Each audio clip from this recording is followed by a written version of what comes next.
Hey everybody, it's Gavin here, and I just want to do a quick video today talking about one of my favorite accessories for the Fuji X100V.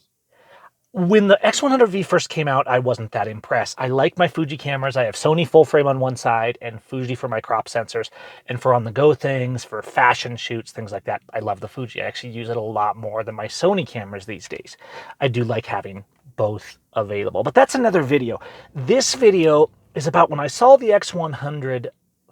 I was like, no way, this thing's way too expensive for a camera that I can't remove the lenses on.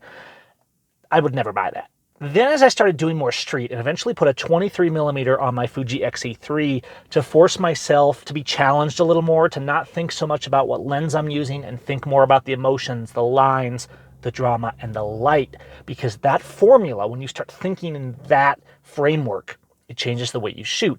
And being able to shoot good on the street changes the way you shoot everywhere. So I've really been loving trying to improve that area where I've been kind of weak throughout my career, I think, is the honest truth. So I bought the X100V. Expensive camera at a glance, but you know what? Right now I use this camera more than any other camera. I'm taking a ton of photos and getting really good results on this camera. Why? Because it's always ready. And the problem I've had with other compacts like the Sony RX100, they don't have that sturdiness. They don't have that oomph. I need that oomph. I need to be able to get out there and yes, have a viewfinder. Yes, have those organic dials that we've grown to love on Fuji cameras. A good lens, not waiting for a lens to zoom in and out. Sure, I have to use my feet, but I turn this on and it's on. Let's get to the point of this video though, and that's my favorite accessory. I could say it's the Peak Design strap, and I like these straps. I have them on my cameras, but that's not actually what it is. What it really is this Haug LX48B lens hood. This guy right here is a game changer for how I manage this camera. Now, I don't think it matters so much that you use a Haug or exactly this camera, but this cup style lens hood right here, what it allows me to do is I don't ever put this camera in a bag. I come in and right there in the cup holder. There's not a lens cover on it. I do have the filter to help with my water protection, right? I'm going to put this adapter on from Haug, which will also complete our weather seal, by the way. So this camera's so thin without this. I know it adds a little bit, but I'm going to stick on the adapter and we just screw this guy on. And then on top of that, I'm going to go ahead and put a UV filter so that we get that complete seal right there. But then this guy right here, it's the hood itself that really changes the game for me. And I'm just going to screw it on that rubber grommet until it gets kind of straight there. There we go. And that's all there's to it. It's ready to go. With this on, I never put a lens cap on. I don't have to worry about it. Sure, I've got the filter. You could say, oh, you could just put the filter on and protect it. Okay, fine, you could do that.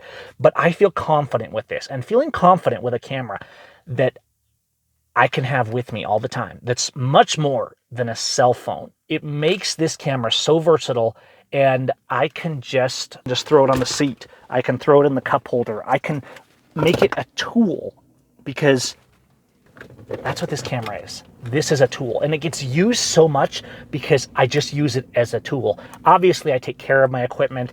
I want to keep it good, but I use it as a tool. And having a camera that's high performance, that's giving real high grade optical quality results, and the lens, I got the hood on a little crooked. The lens here in this guy is great. Being able to throw it around is a game changer.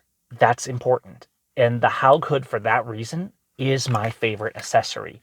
And I think that once you have a camera that you can do that with, that you don't feel like it's delicate. All the transition cameras that were less than a full-on mirrorless interchangeable lens, but more than a cell phone, I've always had that problem with. That I just didn't feel like they were sturdy. They didn't feel good enough in the hand. I didn't feel like I just really craved shooting. They didn't inspire me.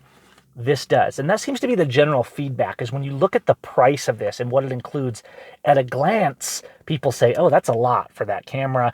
I'd be better off to buy an X Pro, I'd be better off to buy an XT. And if you just have to choose one camera and you want to be versatile, you may have a point. But if you're looking at a second camera, something that you'll use every day, this is small, it's compact, it fits, it looks good. I look like a tourist on the street, but not just a tourist with a cell phone, but enough of a tourist so that people tend to not mess with me. Sometimes that's actually a good thing in street photography, as I've talked about before.